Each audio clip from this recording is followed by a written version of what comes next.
tafsir pendek dalam surah Juz Amma. Tapi malam ini kita akan mengkaji satu ayat dalam surah Al-Hujurat ayat 12. Allah Subhanahu wa taala berfirman, A'udzu billahi minasyaitonir rajim. Bismillahirrahmanirrahim. Wala yaghtab ba'dukum ba'dha ayuhibbu ahadukum an ya'kula lahma akhihi maitan fakarihtumuh wattaqullaha innallaha tawwabur rahim.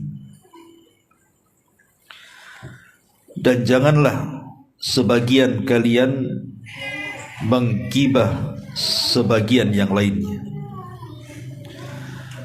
Apakah salah seorang di antara kalian suka untuk memakan bangkai saudaranya dalam kondisi mati?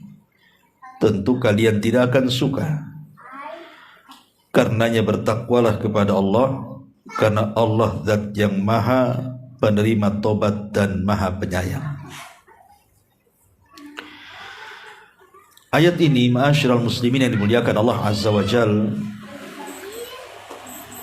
adalah ayat yang sangat menakutkan bagi kita.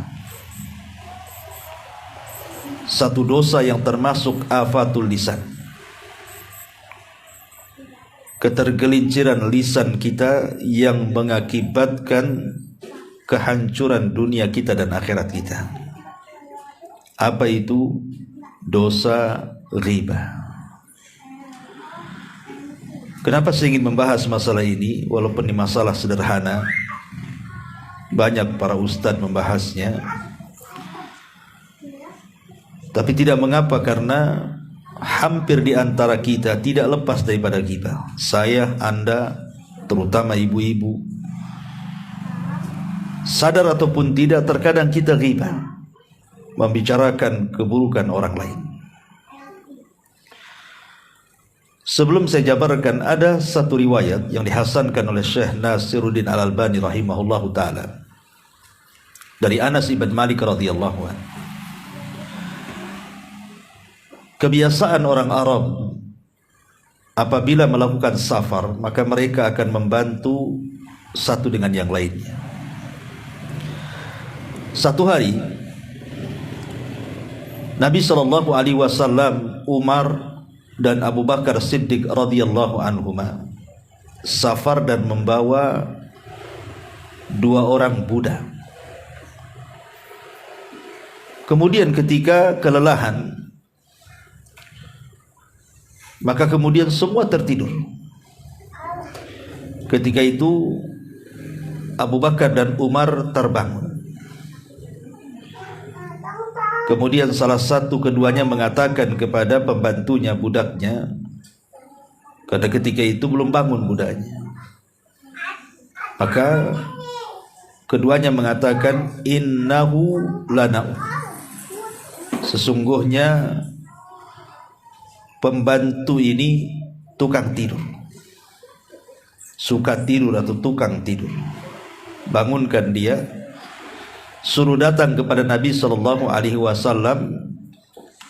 untuk meminta makanan yang kita akan makan sebagai bekal di perjalanan. Akhirnya kemudian pembantu itu bangun, kemudian datang kepada Nabi SAW meminta makanan.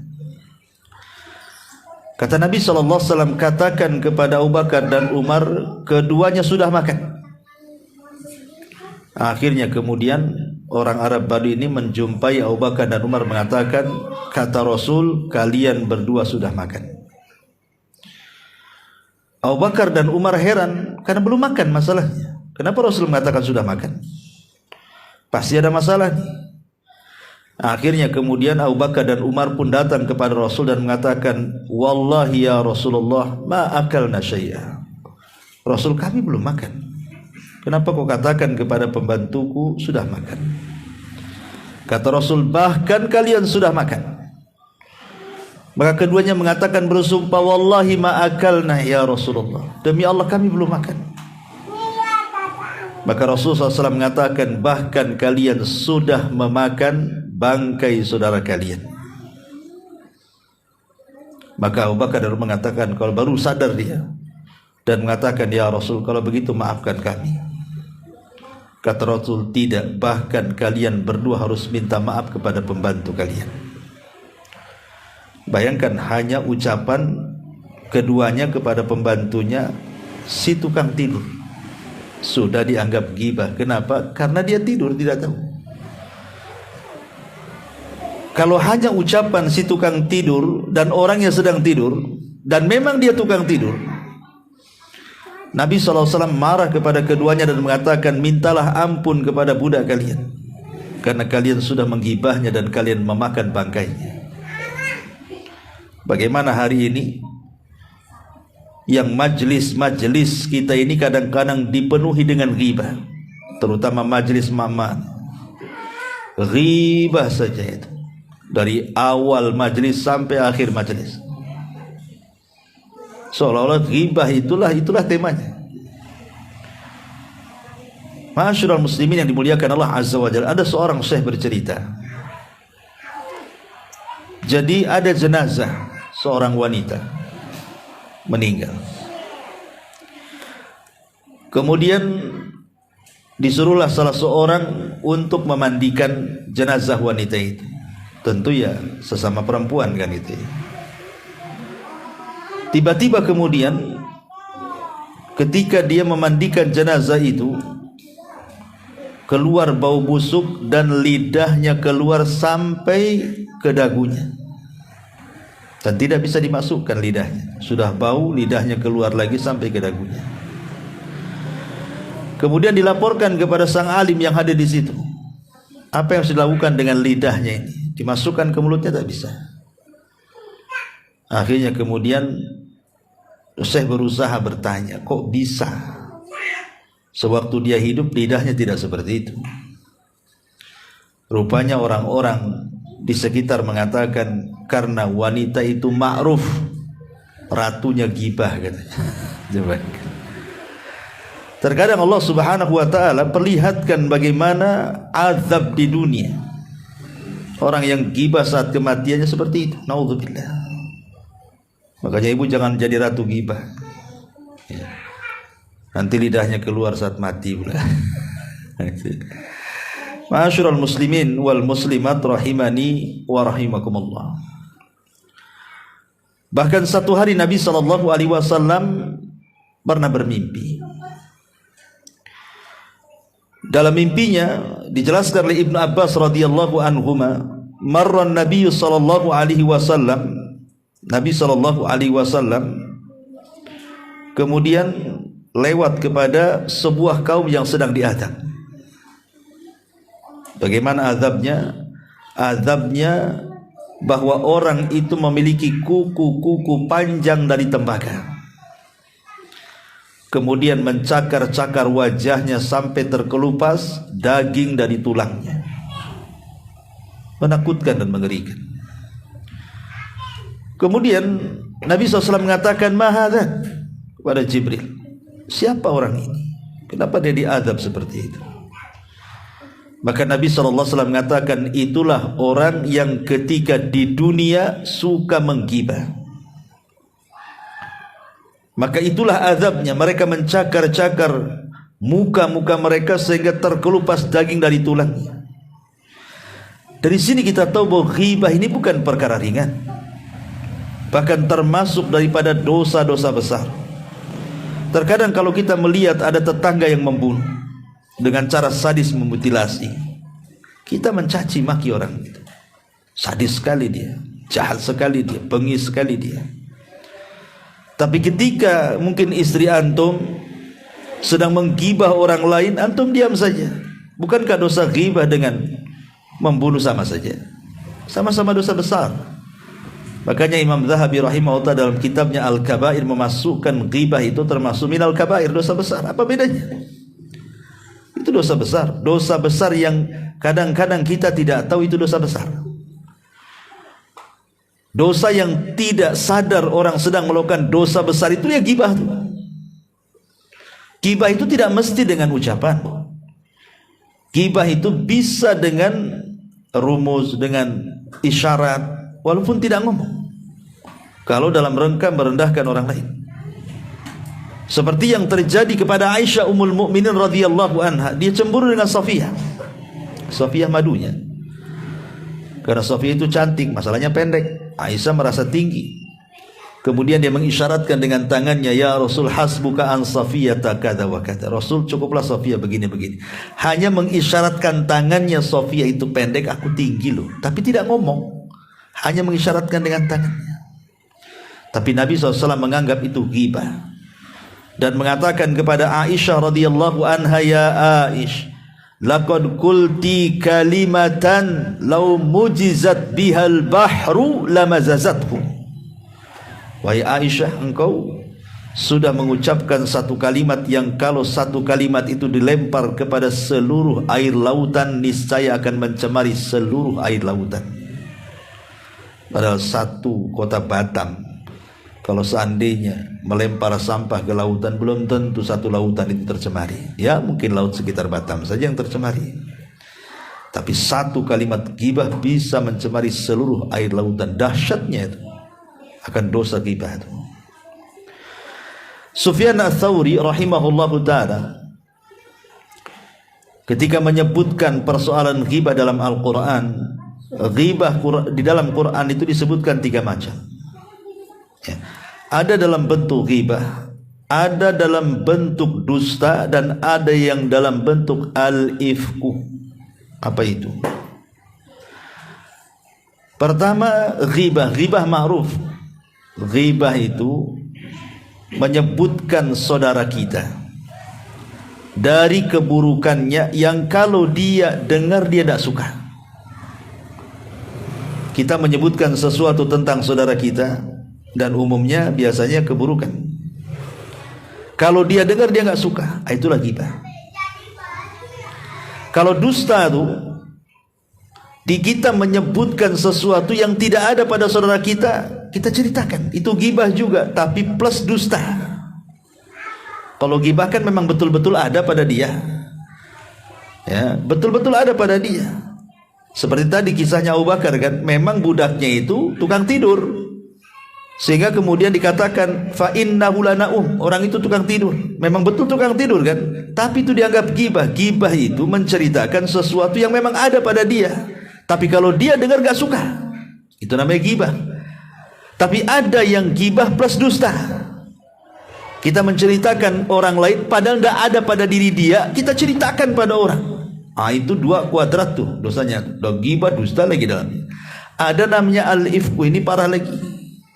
Kita mendengar berita dari orang, belum di cross check sudah diceritakan sama orang. Itu namanya kabar berita dusta. Makanya Rasul mengatakan kafa bil mar'i ithman an yuhadditsa bikulli ma sami. Cukuplah orang itu melakukan dosa kalau menceritakan setiap yang didengar. Jangan menceritakan sesuatu yang didengar. Pastikan dulu berita itu. Kalau bahasa sekarang ini nyebar hoax antum itu. Sekarang ini lagi tren nih hoax nih kan, ini kan tahun politik masalahnya. Sebar hoax sana sini untuk menjatuhkan lawan politiknya, maka dibuat berita-berita macam-macam, difitnah dengan segala macam supaya dia yang terpilih lawan politiknya jatuh. Ini bahaya. Itu namanya ghibah kuadrat namanya. Kenapa? Karena korbannya satu masyarakat Indonesia, bahkan dunia lagi. Dan 1, 2 tuh. Gimana tobatnya? Masyaallah muslimin yang dimuliakan Allah Subhanahu wa taala. Taib. Apa sih penyebab ghibah itu? Yang pertama dhaful iman. Karena iman yang lemah. Kalau iman kuat itu, insyaallah orang itu tidak akan ghibah. Karena takut kalau seandainya dia ghibah, ada balasannya di dunia dan akhirat. Karena ada kaidah yang mengatakan kama tadinu tudan. Sebagaimana engkau menggibah orang, nanti Allah kirim orang yang menggibah kita. Orang yang kuat iman insyaallah dia tidak akan menggibah. yang lemah iman itulah yang suka gibah. Yang kedua, berkawan dengan orang yang tukang gibah, kawan yang buruk. Makanya Bu, hati-hati, jangan berkawan dengan ratu gibah. Ibu jadi ratunya kedua nanti. Dan suami akan ditanya, antum akan ditanya. Jangan salah, antum akan ditanya di hadapan Allah. Soal istri antum berkawan dengan siapa, makanya antum harus cerewet. Kalau tahu teman istri antum tukang gibah, antum larang. Jangan kau pergi ke sana. Kau pergi tanpa dosa, pulang berdosa, gitu. Larang, karena akan ditanya tuh. Ini enggak, antum pula malah sengaja itu ngompori. Tadi gibah apa di sana? Ngomong apa tuh? Ada berita terbaru enggak? Ya. Ma'asyiral muslimin yang dimuliakan Allah Azza wa Jalla. Jadi jangan berkawan dengan tukang gibah. Nanti kita ini jadi tukang gibah jadinya. Bahkan kalau bisa mendengar pun tidak. Hasan Al-Basri rahimahullahu ta'ala satu hari bermimpi. Jadi dalam mimpinya dia didatangkan bangkai yang sangat bau busuk sekali. Kemudian dikatakan kepada Hasan Al-Basri, makan bangkai itu. Dia bilang, kan enggak mungkin saya makan, itu bangkai busuk. Makan, tidak, saya tidak akan makan. Dan apa salah saya, kenapa harus makan bangkai itu? Maka dikatakan, karena engkau redha dengan orang yang menggibah, katanya. Dia mengatakan, aku tidak mengatakan sesuatu, aku hanya mengatakan yang baik dan aku mencegah yang buruk, katanya. Tapi dikatakan tidak, karena engkau membiarkan dan engkau mendengar orang yang menggibah, katanya. Yang dengar saja, bayangkan, ada ancamannya. Makanya kenapa Allah Subhanahu wa taala mengatakan fa'arid anhum hatta yahudu fi haditsin ghairi. Kalau ada di majelis itu yang sedang gibah, antum langsung pergi, ma'assalam, assalamualaikum. Kalau antum tidak bisa menasihati orang di majelis itu dan mengatakan jangan gibah, antum pergi dari situ. Antum cari alasan yang lain, pergi dari situ. Kecuali kalau antum bisa menasihati, janganlah gibah di sini, kepalain aja kan itu. Tapi kalau tidak bisa, pergi. Karena mendengar dan kita suka, apalagi kemudian redha, itu sama juga dengan gibah, itu hukumnya. Padahal kita tidak ngomong, hanya menikmati gibahnya orang, hukumnya sama. Makanya ini yang kedua. Yang ketiga, hasad. Biasanya yang menjadikan kita gibah itu hasad. Ibu-ibu satu dengan yang lainnya, kenapa ya tetangga itu ya kerja biasa-biasa saja, mobil gonta-ganti, padahal dia charter, bukan mobil dia kan itu. Mungkin dia charter, mungkin kan banyak tamu ya, rumahnya kemudian mulai naik, kok bisa ya dia naikkan, jangan-jangan punya tuyul. Nah, jadi mulai itu ya. Hasad inilah yang membangun gibah. Jangan pernah hasad, karena halakal hasid qoblal mahsud. Orang yang hasad itu biasanya lebih binasa daripada orang yang dihasadi. Orang yang dihasadi lo tenang-tenang aja, dia bangun rumah tenang, yang hasad sakit kepala. Kenapa bisa bangun rumah dia? Orang yang dihasadi itu lo tenang-tenang saja, rumahnya dinaikkan jadi 2 lantai. Orang yang hasad pening kepala, naik tensi. Dia naik rumah ini naik tensi. Orang gibah tuh. Terakhir apa? Dia punya beli kendaraan setruk pula dia. Coba bayangkan. Makanya ini hindari hasad, karena hasad ini yang membangun gibah. Harusnya kita katakan kalau saudara kita, tetangga kita ini mampu membangun rumah, mampu membeli kendaraan, mampu membeli perabotan yang mewah, kita katakan alhamdulillah, Allah telah memberikan rezeki kepada tetangga saya. Ya Allah, berikan rezeki yang jauh lebih baik daripada dia. Harusnya begitu. Ya, jangan malah kemudian bercita-cita menghilangkan nikmat orang. Kemudian yang ketiga, terlampau cinta dunia, akhirnya gibah. Kita punya usaha karena cinta dengan dunia, tidak percaya takdir. Tiba-tiba sebelahnya buka toko, sama pula jualannya, laris pula dia, kita tak laris. Mulai lo gibah kita. Jangan pakai ini. Jangan-jangan dukun Banyuwangi. Kok Banyuwangi pula? Jangan-jangan begini, jangan-jangan begitu. Ya. Jadi kadang-kadang kemudian gara-gara hirsud ala dunia ini, semangat dunia, ketika dia collab orang lain maju, wah mulai itu macam-macam di otak dia itu. Kemudian yang kelima, al-faragh, waktu luang yang tidak dimanfaatkan. Mungkin lagi antum libur minggu yang kerja di PT gitu ya. Harusnya waktu libur kumpul dengan keluarga, ambil ya manfaat apa kan itu ya, jalan ke sana kemari. Ini enggak, malah ketemu kawannya gibah sana, gibah sini, gibahin bosnya, gibahin kawan kerjanya, dan begitu seterusnya. Maka inilah 5 sebab kenapa sampai terjadi gibah. Ma'asyiral muslimin yang dimuliakan Allah Azza wa Jalla, ghibah ini ada ukubahnya, ada balasannya. Tidak di dunia, di akhirat. Atau boleh jadi di dunia ada azabnya, di akhirat dia dapat juga azabnya. Adapun ukubatun fid dunia, orang yang tukang gibah ini akan diberikan hukuman di dunia. Allah akan tanamkan ketidaksukaan manusia kepada dia. Ah, malas saya sama dia, kenapa? Suka jelek-jelekin orang. Kan ada kan? Aduh, datang lagi dia. Kenapa? Kacau nih kalau datang nih. Dunia persilatan habislah digasak dia. Ini kalau ada orang gak suka kan?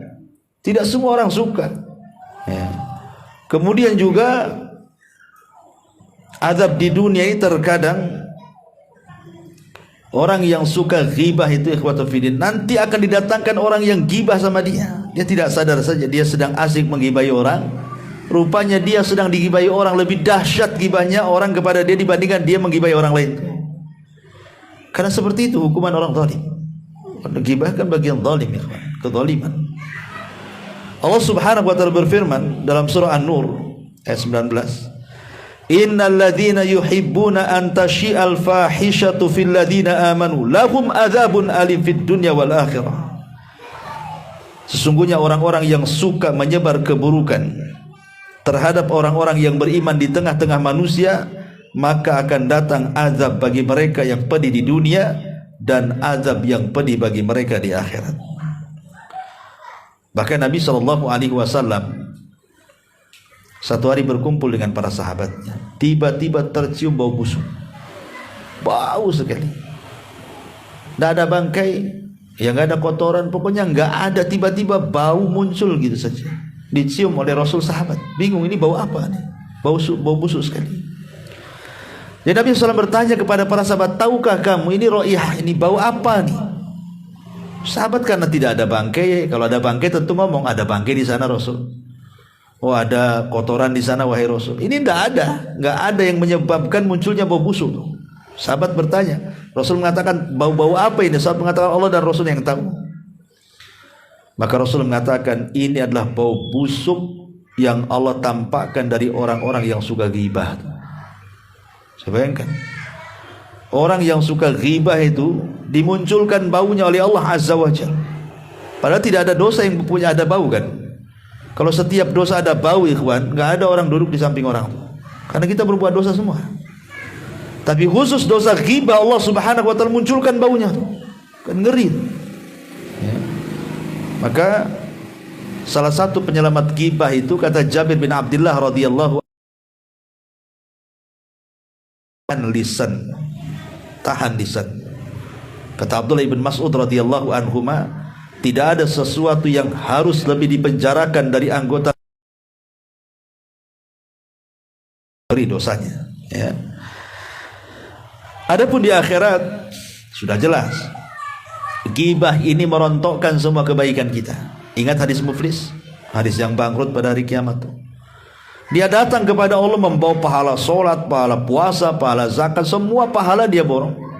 Tapi satu sisi dia gibai orang, dia menghina orang, mencaci maki orang, memfitnah orang, membunuh orang, mengambil harta orang, dan begitu seterusnya. Akhirnya dihadapkanlah di kantor itu. Tunggu dulu, enak aja kau masuk surga. Dulu kau gibai saya kan, mana pahalamu? Akhirnya dikasih pahalanya. Artinya orang yang tukang gibah itu dia sedang membagi-bagikan pahala. Karena hakikatnya orang yang menggibah itu sedang mentransfer pahala dia kepada orang lain. Makanya Imam Syafi'i mengatakan, Kalau memang harus antum melakukan gibah, gibahlah orang tua antum, biar orang tua antum masuk surga. Jadi kebaikan gibah, gibahi orang tua sajalah, biar pahala kita ditransfer ke orang tua. Ya, tapi gibah itu tidak boleh, karena pahala kita akan hancur di hadapan Allah Azza wa Jalla. Bahkan satu hari Rasul lewat di kuburan, tiba-tiba Rasul mendengar ada 2 kuburan yang sedang menjerit-jerit. Sahabat gak dengar, ini khusus Nabi, mampu diperdengarkan Allah. Ada 2 sahabat yang sedang diadab dalam kuburannya. Maka Rasul mengambil pelepah kurma, kemudian dibeset jadi 2 dan ditancapkan di 2 kuburan itu. Kata Rasul, mudah-mudahan meringankan azab keduanya selama belum kering. Kemudian Rasul mengatakan, tahukah kamu dosa keduanya apa? Katanya. Sahabat mengatakan, Allah dan Rasulnya yang tahu. Kata Rasul, ini yang satu, ini kalau kencing gak pernah cebok tuh. Itu paling banyak tuh anak-anak muda tuh. Udah kebelet kencing di jalan, warwer langsung sleting, tutup, pergi. Nggak ada. Kalau di pinggir jalan atau bisa istijmar, ya, atau ada tisu lah kan gitu ya, ambil tisu kalau memang nggak ada apa-apa. Kemudian yang kedua, ada pun yang satunya, karena ini tukang gibah nih, dalam riwayat tukang adu domba. Ya, lihat, menjadikan di dunia sengsara, di kuburan diazab, di akhirat pula jelas-jelas dia habis kebaikannya. Kan ngeri nih orang gibah ini.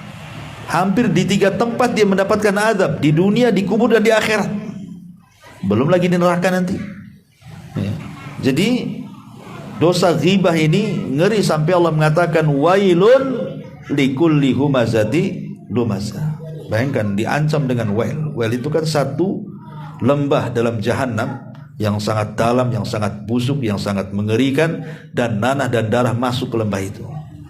Sampai diancam lembah bagi orang yang humazatil lumazah. Humazatil lumazah, humazah lumazah sudah saya jelaskan, dua-duanya ghibah. Satu, ghibah dengan memperagakan visi orang lain. Umpamanya ada orang pincang jalan, antum pula niru-niru dia pincang. Ini ghibah, tidak boleh. Ada tetangga memulai picak sebelah, antum pula niru-niru dia. Ngapain antum niru-niru orang picak? Nanti picak duluan baru tahu. Gitu ya. Itu ghibah, padahal dia nggak ngomong, niru-niru gerakan orang, tapi dalam rangka merendahkan tuh.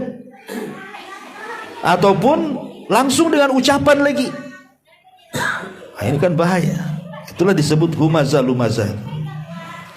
Ma'asyiral muslimin yang dimuliakan Allah Subhanahu wa taala, maka dari sini apa solusi supaya kita jangan terjerumus kepada dosa ghibah ini? Pertama tadi saya sudah jelaskan, jaga lisan. Jaga lisan. Ini tahun politik, jaga lisan. Berdoa sajalah kita dapat pemimpin yang baik. Tidak perlu menjatuhkan satu dengan lain. Apa urusan antum? Emang kalau yang menang paslon ini antum kaya? Tetap aja antum kayak gini hidupnya. Nggak ada yang berubah. Ya. Minimal kalau antum cari pemimpin itu yang bisa bermanfaat untuk agama kita. Itu saja saya pesan. Kalau cari pemimpin, cari yang manfaat dan maslahatnya itu jelas kepada agama kita. Kalau dunia ya sama aja lah kan begitu.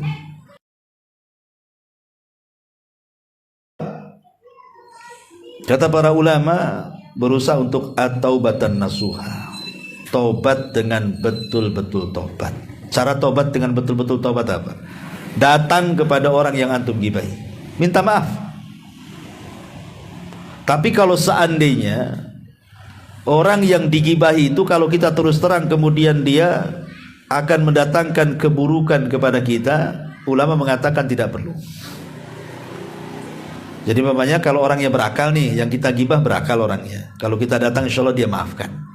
Datang minta maaf. Tapi ada tipe-tipe orang gak berakal kan. Ya kita sudah salah memang, tapi orang yang digibah itu kadang-kadang gak terima.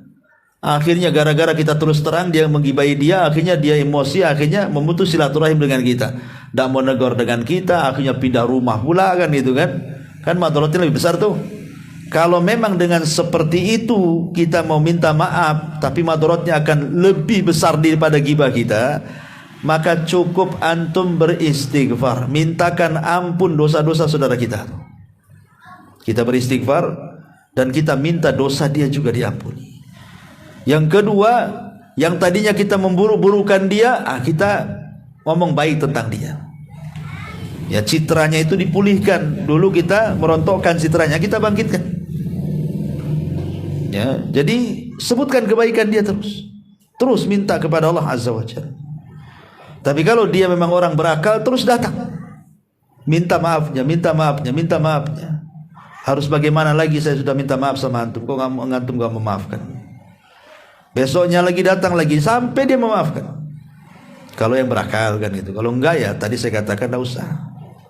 Takutnya kemudian kalau kita terus terang malah pula dia malah menghajar kita. Ya. Jadi ini yang kedua, taubatan nasuha. Kemudian yang ketiga, perbanyak istighfar. Lisan kita banyak istighfar untuk menggantikan berapa banyak kita melakukan ghibah, maka sebanyak pula itu antum istighfar. Karena Rasul mengatakan wa'at bi'is sayyi'atal hasanata tamhuha. Ikutilah perbuatan burukmu dengan kebaikan.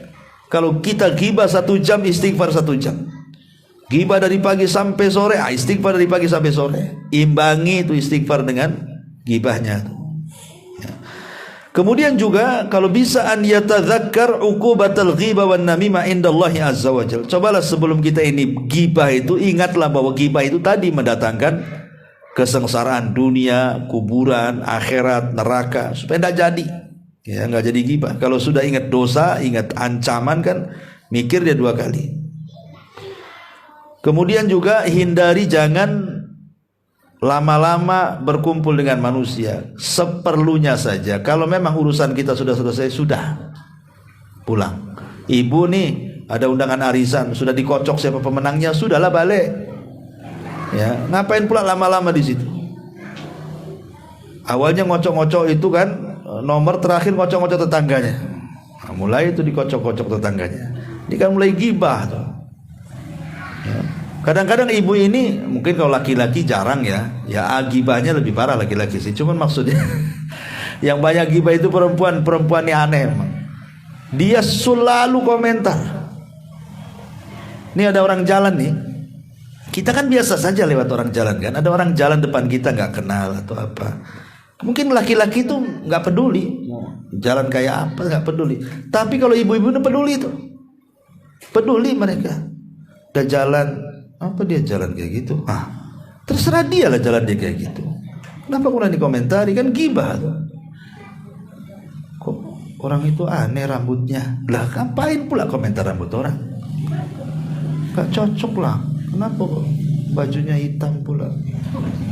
Udah hitam pula bajunya katanya. Enggak nampak lah katanya.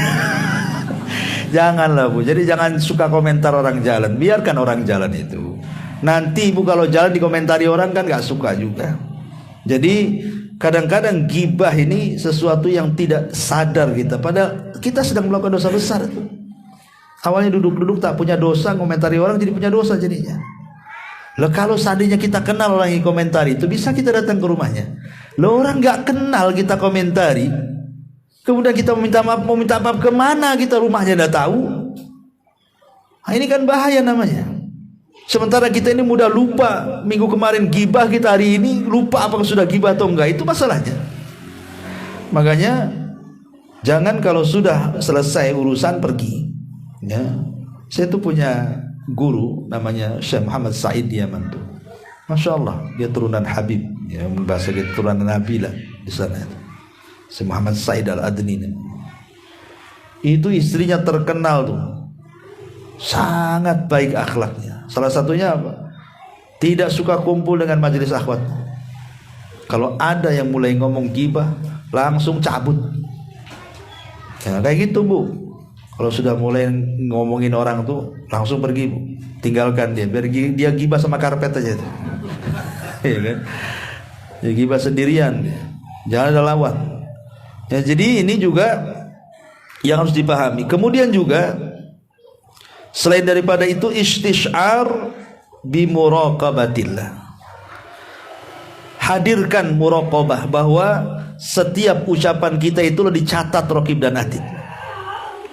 Bukan kalau yang mengatakan ma yalfidu min qaulin illa ladaihi raqibun atid. Tidaklah satu lafaz yang kita keluarkan kecuali dicatat raqib dan atid. Raqib dan Atid itu akan mencatat semua perkataan kita yang mengandung dosa, semua perkataan kita yang mengandung pahala, atau semua perkataan kita yang tidak mengandung dua-duanya. Tetap dicatat. Jangan salah. Tidak ada yang tersisa kecuali dicatat. Walaupun di akhirat yang dihisab itu yang mengandung dosa ataupun pahala saja, tapi semua akan dicatat tuh. Karena sebagai bentuk pertanggungjawaban di hadapan Allah Azza wa Jalla.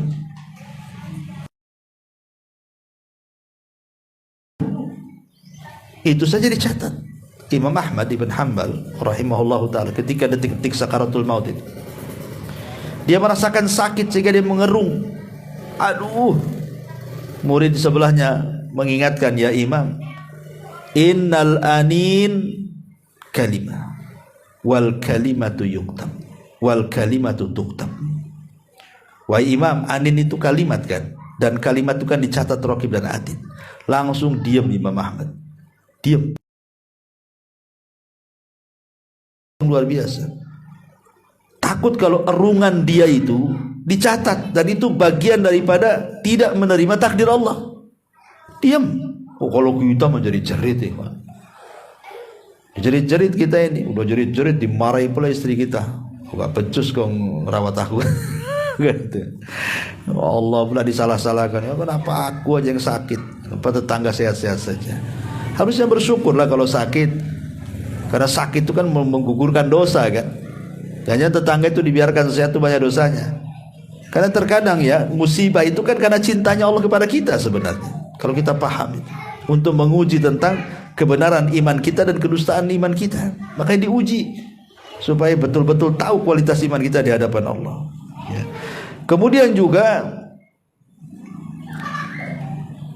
ibta'id anit tanabuz bil alqab, hindari melakab-lakobi manusia, karena itu bagian daripada kita.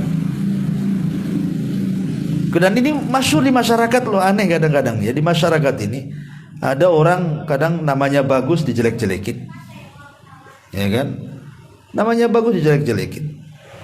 Namanya umpamanya bagus, perempuan namanya anggaplah Fatimah Az-Zahra. Cuman karena badannya besar kan gitu, Fatimah Az-Zahra endut. Dikasih endut pula, coba bayangkan Bu. Itu ditulis pula di WA tuh. Ya. Coba bayangkan, enggak boleh Bu. Dia gendut ya gendut, tapi jangan pula disebut-sebut fisiknya. Kalau krempeng Fatimah Az-Zahra krempeng gitu. Jangan suka melakop-lakopi orang.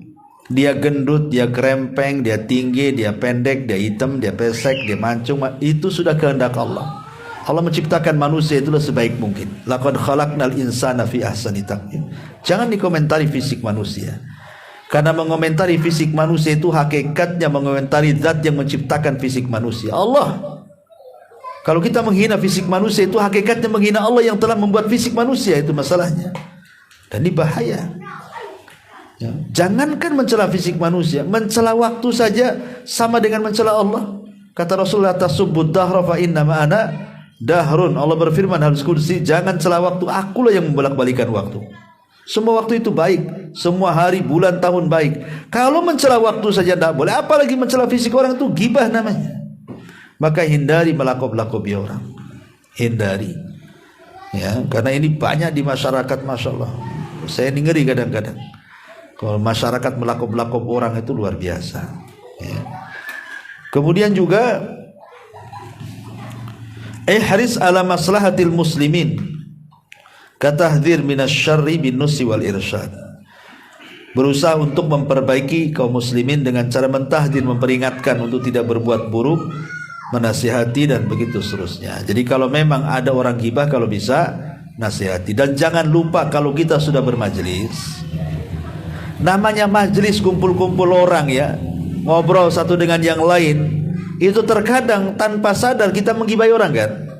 Entah gibah politik, atau gibah tetangga, atau gibah orang kerja, atau sesama kawan dan begitu seterusnya. Maka sebelum bubar itu di sana ada doa kafaratul majlis. Doa kafaratul majlis itu bukan habis kajian aja dibaca, tidak.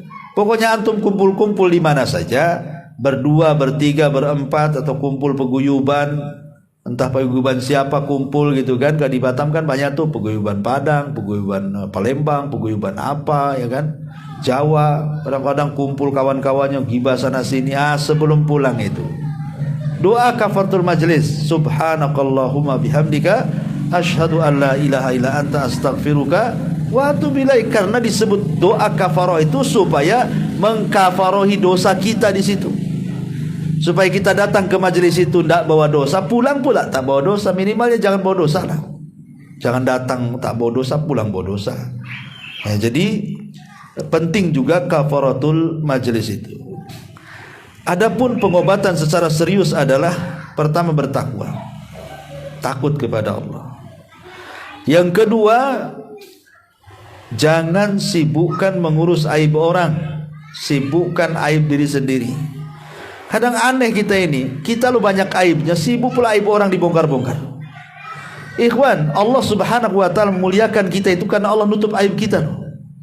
Kalau aib kita sampai terbongkar, habis kita. Lah salah satu membongkar aib sendiri adalah ketika kita membongkar aib orang tuh. Karena Allah yang mengatakan man satara musliman satarahullahu yaumal qiyamah. Ataupun Allah Rasul mengatakan la tattabi'u aurata akhi wa man yattabi aurata akhi yattabi'u auratahu walau kana fi baitihi, kata Rasul. Jangan suka mencongkel-congkel aib saudaranya. Nanti Allah congkel aibmu walaupun dalam rumah. Makanya hati-hati. Kemudian muhasabatun nafsi, berusaha muhasabah, introspeksi ya. Sudah terlampau banyak dosa, janganlah ditambah lagi dosa. Dosa banyak, gibah lagi banyak lagi dosa. Kemudian mudawamatu dzikrillah, daripada kita gibah perbanyak zikir saja, itu jelas pahalanya. Kemudian yang kelima luzumul bait. Sudahlah kalau bagi mama itu jangan banyak bergaul dengan orang. Ya, tinggal aja di rumah. Kalau memang harus keluar, harus ngobrol, harus apa, kalau mendesak-desak saja. Kalau enggak di rumah sajalah. Ya, di rumah, karena kalau sudah banyak bergaul sementara iman kurang, kemudian pula kawan-kawannya buruk, udahlah. Itu sudah turnamen gibah lah di situ. Ya. Ma'asyiral muslimat yang dimuliakan Allah Azza wa Jalla. Tetapi yang terakhir yang ingin saya bahas adalah boleh seseorang itu ghibah tapi dalam beberapa kondisi saja. Pertama, ya, boleh seseorang ghibah itu kalau kita didolimi. Antum didolimi, maka boleh antum menceritakan ke saya, Ustaz, saya didolimi si A. Jelek sekali dia itu, kenapa dia melakukan ini itu. Kan sama aja menceritakan buruknya orang kan. Tapi antum menceritakan karena antum merasa didolimi, terpaksa harus mencurhat sama orang. Yang kedua yang dibolehkan ghibah itu adalah ketika mencegah kemungkaran ataupun mencegah maksiat orang. Pokoknya saya ngomong, gimana ya kita ngomong Pak RT lah, ini sebelah ini tukang mabok. Kan ngomong dia tukang mabuk kan menjelek-jelekin dia kan. Tapi memang dia tukang mabuk dan itu kemungkaran. Boleh dalam rangka mencegah maksiat. Yang ketiga, boleh juga dalam rangka istifta, meminta fatwa di majelis hakim. Meminta fatwa, ini istri saya Ustadz gini.